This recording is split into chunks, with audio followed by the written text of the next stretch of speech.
ప్రభువైన యేసుక్రీస్తు నామంలో మీ అందరికీ హృదయపూర్వకమైన వందనాలు.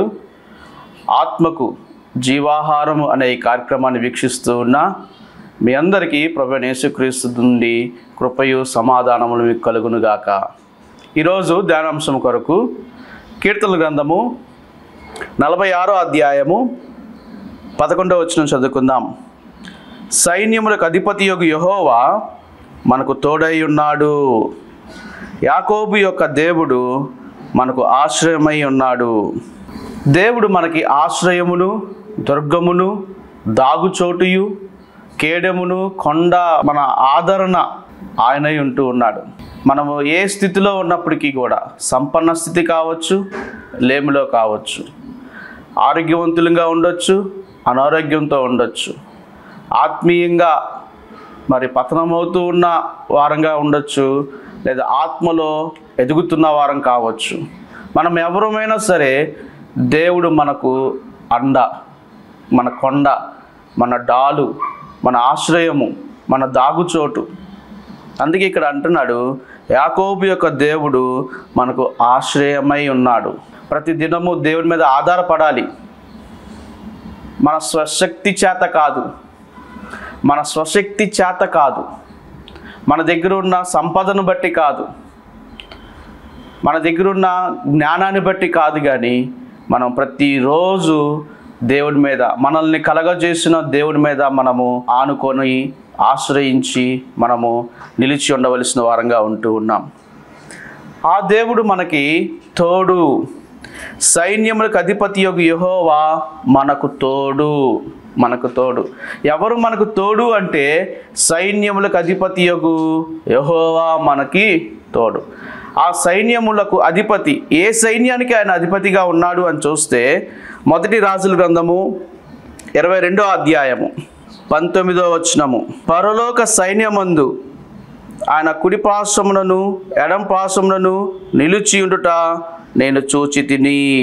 పరలోక సైన్యము, ఆయన ఏ సైన్యములకు అధిపతిగా ఉంటూ వచ్చాడంటే మొదటిగా పరలోక సైన్యమునకు అధిపతిగా ఉంటూ వచ్చాడు.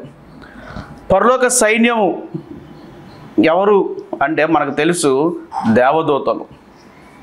వారి యొక్క సంఖ్య ఎంత అని లెక్కించబడలేదు. ఇన్యూమరల్ అంటే అంకెల్లో లెక్కేయటం సాధ్యం కానిది. కోట్ల కోట్ల కొలది దేవదూతలు పరలోకంలో ఉంటూ ఉన్నారు. మనకు తెలుసు, భూమి మీద ఒక దేవదూత వచ్చి 1,80,000 మందిని హతం చేస్తూ వచ్చాడు. ఒక దేవదూత యొక్క శక్తి సామర్థ్యతలు అంతగా ఉంటూ ఉన్నాయి. కొంతమంది ప్రార్థన చేస్తూ ఉంటాం, అయ్యా నా ఇంటి చుట్టూ దేవదూతలుంచు, నా చుట్టూ దేవదూతలుంచు. అక్కర్లేదండి, ఒక దూత 1,80,000 మందిని హతం చేస్తూ ఉన్నాడు అంటే మనకి ఎంతమంది దేవదూతలు కావలు కాయాల్సి ఉంది? మనకు అంతమంది శత్రువులు ఉన్నారా? ఒకసారి రాసుకోండి, మన శత్రువులు ఎంతమంది ఉన్నారో. మహా అయితే ఒక 10-20 మంది ఉంటారు. ఒక్క దేవదూత చాలు మనకి ఆశ్రయం ఇవ్వటానికి. అలాంటిది మనకి ఎవరు తోడు అంటే పరలోక సైన్యమునకు అధిపతి అయిన యెహోవా మనకు తోడుగా ఉంటూ వచ్చాడు. సైన్యముల అధిపతియగు యెహోవా మనకు తోడు. ప్రియ సహోదరుడా, సహోదరి, ఈరోజు నువ్వు కృంగిపోతూ ఉన్నావేమో, ఇంకా నాకు ఆదరణ ఏమీ లేదనుకుంటూ ఉన్నావేమో. ఇదిగో నీ పక్షాన నీకు తోడుగా ఉన్నది ఎవరు అంటే సైన్యములకు అధిపతియగు యెహోవా. ఆయన ఏ సైన్యానికి అధిపతి అంటే పరలోక సైన్యానికి ఆయన అధిపతిగా ఉంటూ ఉన్నాడు. ఒక దేవదూత అంతమందిని హతమార్చగలుగుతూ ఉంటే, ఇదిగో దేవదూత నీకు తోడు అంటలేదు, ఆ దేవదూతలకు అధిపతి అయిన యెహోవా మనకు తోడు అంటూ ఉన్నాడు. నువ్వు ఏమాత్రము దిగులు, భయము, భీతి చెందాల్సిన అవసరత లేదు. మనం ప్రతిరోజు ప్రభువైన యెహోవాను ఆశ్రయించగలిగితే, ఆయన శరణొచ్చితే, ఆయన నువ్వే సహాయము అని చెప్పుకోగలిగితే చాలు ప్రియ సహోదరుడా. ఇంకా చూస్తే ఆయన దేనికి అధిపతిగా, ఏ సైన్యానికి అధిపతిగా ఉన్నాడంటే ద్వితీయోపదేశ కాండము 4వ అధ్యాయము 19వ వచనం. సూర్య చంద్ర నక్షత్రములను ఆకాశ సైన్యమును చూచి మరలు కొలపబడి, ఈ వాక్యం అంతా చదవటలేదు కానీ ఆయన దేనికి అధిపతిగా ఉన్నాడు, ఏ సైన్యానికి అధిపతిగా ఉన్నాడంటే ఆకాశ సైన్యానికి ఆయన అధిపతిగా ఉంటూ ఉన్నాడు. ఆకాశంలో ఏమున్నాయి? సూర్యుడు, చంద్రుడు, నక్షత్రాలు, ఇవన్నీ కూడా ఆయన యొక్క సైన్యంగా ఉంటూ ఉన్నాయి. ఒకసారి ఆలోచన చేయండి, సూర్యుడు అసలు మనకు లేకపోతే ఏమైంది? చాలామంది సృష్టికర్తకు బదులుగా సృష్టాన్ని పూజిస్తూ ఉన్నారు, సూర్యుడిని దేవుడిగా భావిస్తూ ఉన్నారు. వారి విశ్వాసాన్ని మనము ఏమీ అగౌరవపరచట్లేదు, కానీ తెలుసుకోవలసిన సత్యము సృష్టిని కాదు, సృష్టికర్తని మనము సేవించాలి. సూర్యుడికి కానీ, చంద్రుడికి కానీ, ఆకాశం ఉంది సమస్తలకు కానీ అధిపతి ఎవరు అంటే, ఇదిగో సైన్యములకు అధిపతి యొగు యెహోవా అధిపతిగా ఉంటూ ఉన్నాడు.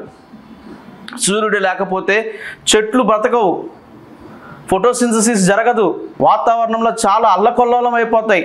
సూర్యుడు కొంచెం వెనక్కి వెళ్తే మరి సముద్రపు యొక్క హద్దులు దాటి అది భూమి మీదకి వచ్చేసేదిగా ఉంది. చాలా విపరీతమైన ధోరణి, ప్రకృతి విప్లవం జరుగుతూ వస్తుంది.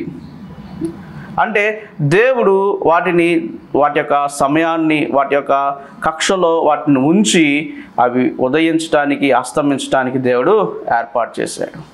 సూర్యుడు లేకపోతే వర్షం లేదు, నీటి ఆవిరి ఉండదు, మనకి తినడానికి ఆహారం ఉండదు. మనకి ఆహారాన్ని అనుగ్రహిస్తూ ఉన్నది ఆకాశ సైన్యమే మనకి మొత్తము అనుగ్రహిస్తూ ఉన్నట్లుగా చూస్తున్నాం. ప్రియ సహోదరుడా, సహోదరి, ఇదిగో మనకి ఎవరు తోడు అంటే ఆకాశ సైన్య సమూహమునకు అధిపతి అయిన దేవుడు మనకి తోడు. He is our provider. ఆయన మీకు అన్నీ అనుగ్రహిస్తూ వస్తాడు. కొండ మీద పశువులకు గడ్డిని మొలిపించువాడు దేవుడు. ఇదిగో ఆకాశ పక్షులకు ఆహారము ఇచ్చువాడు. సమస్త జీవరాశులకు ఆహారాన్ని, నీటిని, గాలిని సమృద్ధిగా అనుగ్రహించువాడు దేవుడై ఉంటున్నాడు. అట్టి దేవుడు నీకు తోడు. నువ్వు ఒకవేళ ఆహారంతో అలమటిస్తూ ఉన్నావేమో, నీకు సరైన సదుపాయాలు లేకుండా ఉంటూ ఉన్నావేమో, ప్రభు అయిన దేవుడిని ఆశ్రయించు. He is not only god for your soul. నీ ఆత్మకే దేవుడు కాదు, కానీ ఆయన నీ శరీరానికి కూడా దేవుడు. తన బిడ్డలను ఏమాత్రము పస్తుంచేవాడు కాదు. దేవుడిని ఆశ్రయించు. దేవుడు నీకు తోడు.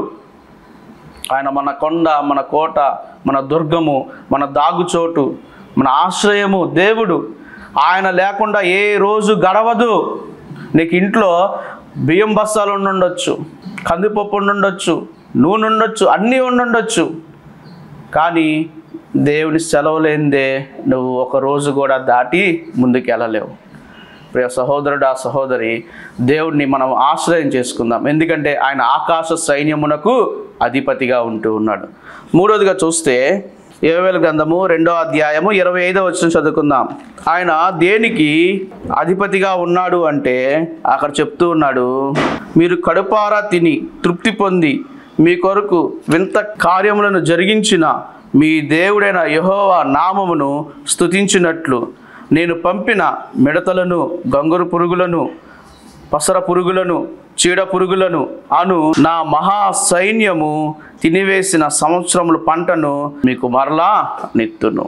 ఇక్కడ ఏ సైన్యమునకు అధిపతిగా ఉంటూ ఉన్నాడంటే మహాసైన్యమునకు ఆయన అధిపతిగా ఉంటున్నాడు. ఏంటి ఆ మహాసైన్యము అని చూస్తే మిడతలు, గంగురు పురుగులు, పసర పురుగులు, చీడ పురుగులు అను నా మహాసైన్యం అంటూ ఉన్నాడు. ఆయన సైన్యము భూమి మీద ఏంటి అని చూస్తే పురుగులు, ఇన్సెక్ట్స్. అలెగ్జాండర్ ది గ్రేట్ మనకు తెలుసు, ప్రపంచాన్ని జయిస్తూ వచ్చాడు. అందుకనే అలెగ్జాండర్ ది గ్రేట్ అని ఆయన పేరు వచ్చింది. ఆయన దేని చేత చనిపోయాడో తెలుసా? ఒక దోమ కాటు వల్ల ఆయన చనిపోతూ వచ్చాడు. ఆయన మహాసైన్యములో ఒక దోమ వెళ్ళి అలెగ్జాండర్ని హతమార్చడానికి దేవుడు వాడుకుంటూ వచ్చాడు. ఇంకా ఆయన దేనికి సైన్యాధిపతిగా ఉంటున్నాడో చూస్తే 1 సమూయేలు గ్రంథం 17:45లో ఇశ్రాయేలీయులకు అధిపతిగా ఉంటూ వచ్చాడు. ఇశ్రాయేలీయులకు అధిపతిగా ఉంటూ వచ్చాడు. ప్రపంచంలో ఎవరికైనా ఎక్కువ శత్రువులు ఉన్నారు, ఏ దేశానికి ఎక్కువ శత్రువులు ఉన్నారు అంటే అది ఇశ్రాయేలీయుల దేశానికి ఎక్కువ శత్రువులు.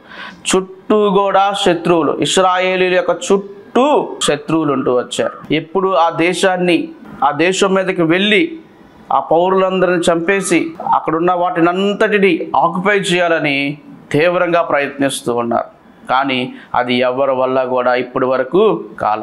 1948వ సంవత్సరమున దేశంగా ఏర్పడిన ఇశ్రాయేలు మరి ఇప్పటికీ అలాగ కొనసాగుతూ ఉన్నారు. ఎన్నో యుద్ధాలు చేశారు, విజయాలు పొందుకుంటూ వచ్చారు. చిన్నది ఆ దేశం అంటే పెద్దదిగా మనం చూస్తూ ఉంటామేమో కానీ అది మన దేశంలో ఒక రాష్ట్రం కన్నా చిన్న ప్రాంతం. కానీ అది వారి చుట్టూ ఉన్న దేశాలకు వణుకు పుట్టిస్తూ ఉంది. టెక్నాలజీ వాళ్ళ నుంచే వస్తూ ఉంది. నోబెల్ ప్రైజెస్ అన్నీ ఎక్కువ శాతం వారియే, జ్ఞానము వారిది. ఇశ్రాయేలీలు అంత గొప్పవారుగా ఉంటూ ఉన్నారు. ఆ ఇశ్రాయేలీలకు యెహోవా అధిపతిగా ఉంటూ ఉన్నాడు. ఆ దేవుడు మనకు తోడు. Praise the lord. దేవునికి స్తోత్రం. ఇదిగో పరలోక సైన్య సమూహమునకు అధిపతి అయిన దేవుడు, ఆకాశ మండలమునకు అధిపతి అయిన దేవుడు, మహాసైన్యమునకు అధిపతి అయిన దేవుడు, ఇశ్రాయేలీల యొక్క సైన్యమునకు అధిపతి అయిన దేవుడు మనకు తోడుగా ఉంటూ ఉన్నాడు. నువ్వు ఏమాత్రము భీతి చెందమాకు, కలవరపడమాకు. నిన్ను కలవరపరుచు వారి విషయంలో నువ్వు కలవరపడక నిబ్బరము కలిగి ఉండు. నిన్ను ఏదైనా కలవరపడి ఉండొచ్చు కానీ నువ్వు ఏ విషయంలో కలవరపడమాకు, చింతించమాకు. దేవుని యొక్క మాట ఏముంది? దేనిని గూర్చియు చింతపడకుడు కానీ మీ చింత యావత్తు నా మీద. దేవుడు మనకు తోడు. ఇమ్మానుయేలైన దేవుడు, is with us, God with us. దేవుడు మనకు తోడుగా ఉన్నాడు. నేను అనేకులు విడిచిపెట్టుండొచ్చు, నీ భార్య నిన్ను విడిచి ఉండొచ్చు, నీ భర్త నిన్ను విడిచిపెట్టుండొచ్చు, నీ కన్నబిడ్డలు నీకు దూరం కాయి ఉండొచ్చు, నీ సహోదరులు నిన్ను విడిచిపెట్టుండొచ్చు, నమ్ముకున్న వారే నీకు అన్యాయం చేసి ఉండొచ్చు. నువ్వు బాగున్నప్పుడు జనులందరూ నీకు తోడుగా ఉండొచ్చు, కష్టకాలంలో అందరు నిన్ను విడిచి వెళ్ళిపోయి ఉండొచ్చు.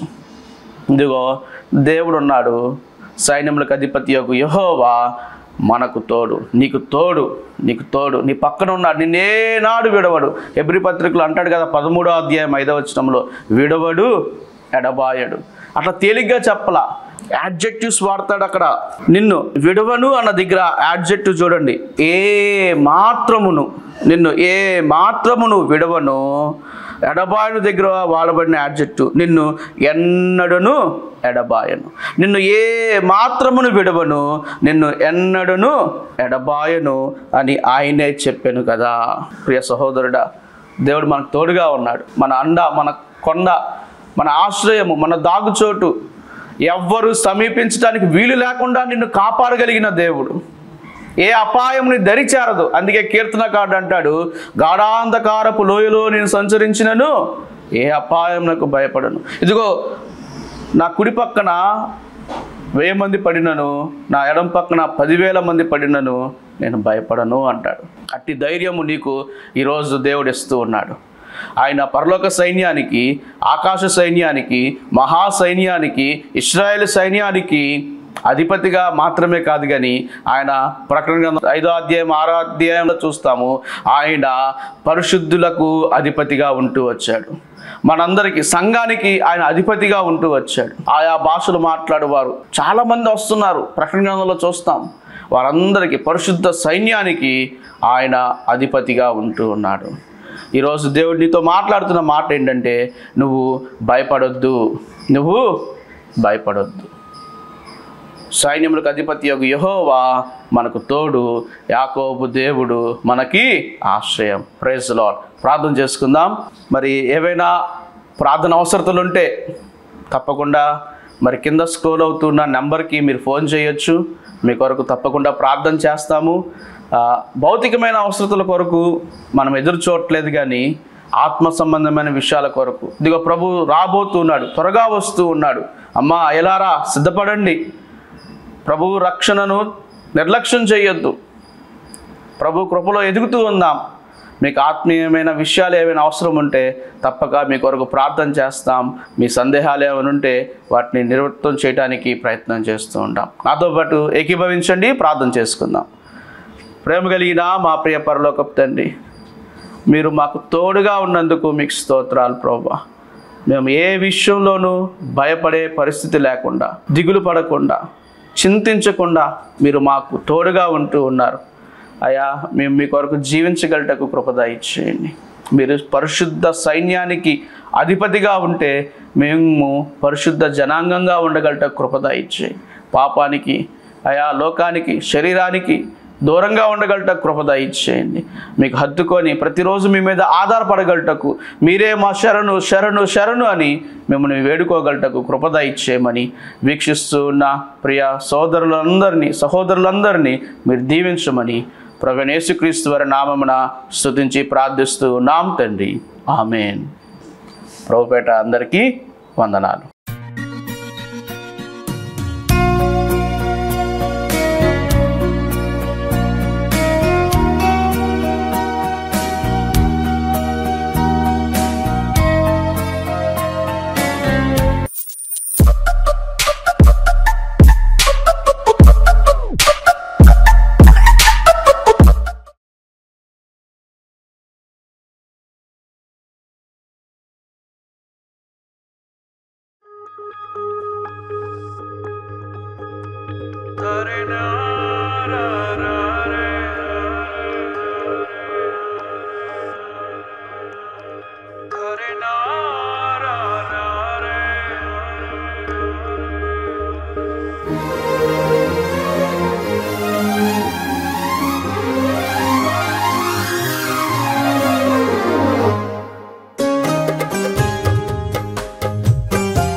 కరుణా సంపన్నుడా, ధీరుడా, సుకుమారుడా, నీ ప్రభావ మహిమలనే నిరంతరం నేను ప్రకటించెదా. కరుణా సంపన్నుడా, ధీరుడా, సుకుమారుడా, నీ ప్రభావ మహిమలనే నిరంతరం నేను ప్రకటించెదా. నా పైన ప్రేమ చూపించి నా కొరకు త్యాగమైతివే నా యేసయ్యా. సాత్వికుడా, నీ కోసమే నా జీవితం, నీ కోసమే నా జీవితం.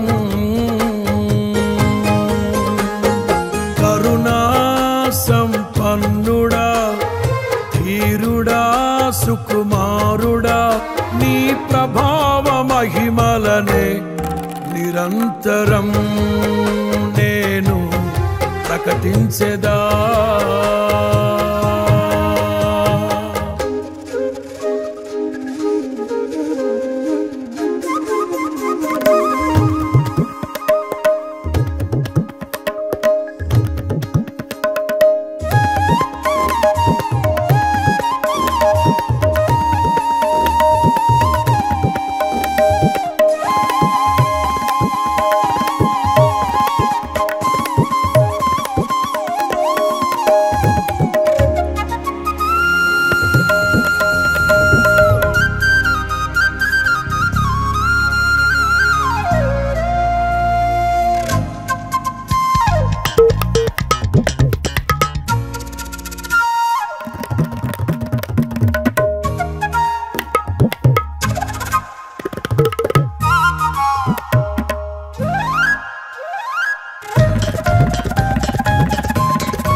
సందేశము నా హృదయ సీమలోనే సందడిని చేసెను.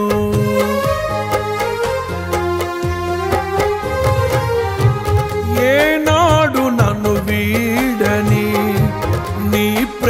సందేశము నా హృదయ సీమలోనే సందడిని చేసెను. అనువనువును బలపరచే నీ జీవపు వాక్యమే ప్రతి క్షణము దరిచేరి నన్నే తాకెను. అనువనువును బలపరచే నీ జీవపు వాక్యమే ప్రతి క్షణము దరిచేరి నన్నే తాకెను. ఆ వాక్యమే ఆరోగ్యమై జీవింపచేసి నన్నే నడిపించెను. కరుణా సంపన్నుడా ధీరుడా సుకుమారుడా నీ ప్రభావ మహిమలనే నిరంతరం నేను ప్రకటించెదా.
ఈ వింత లోకములో నీ చెంత చేరితిని. ఎనలేని ప్రేమతోనే ఆదరణ పొందితిని.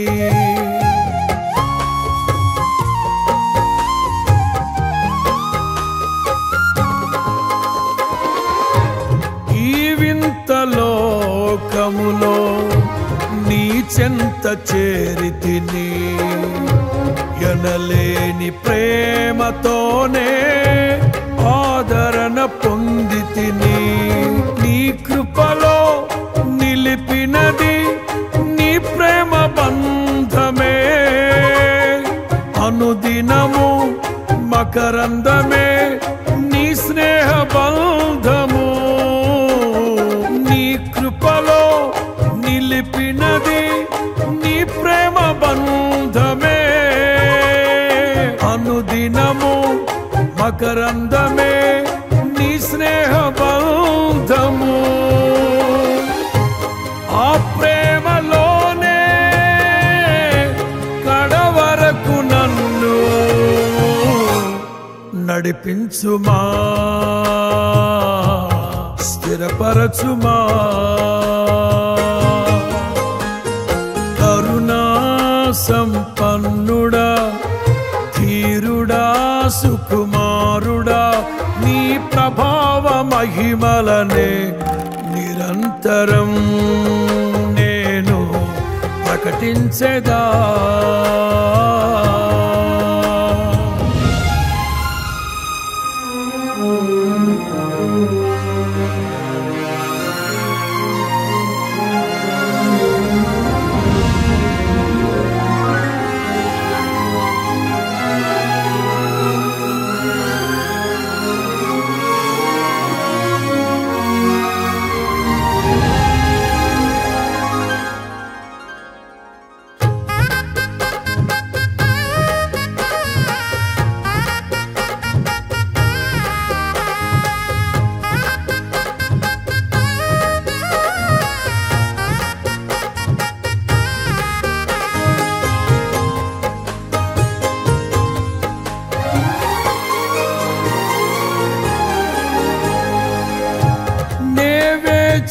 వేచియున్నాను మహిమ ప్రత్యక్షతకై నాకున్న ఈ నిరీక్షనే సన్నిధిలో నిలిపినది.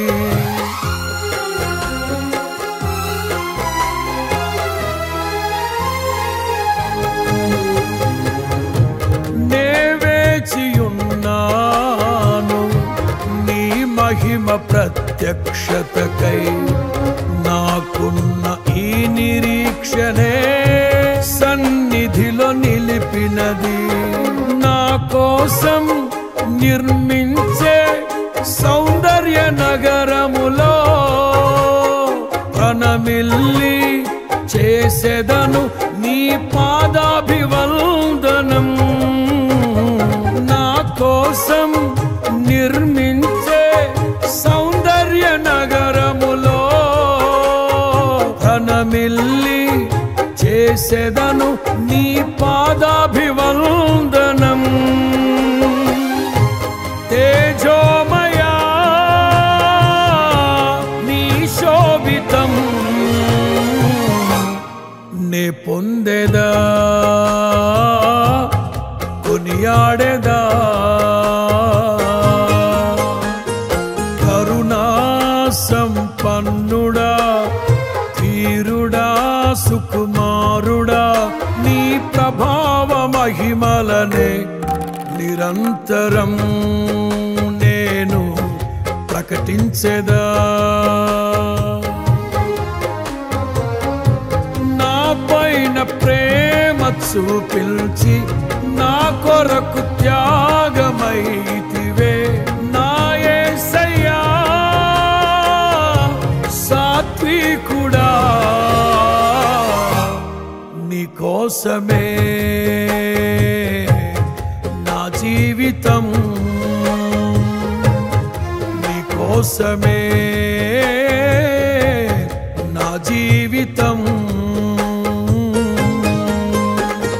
కరుణా సంపన్నుడా ధీరుడా సుకుమారుడా నీ ప్రభావ మహిమలనే నిరంతరం నేను ప్రకటించెదా.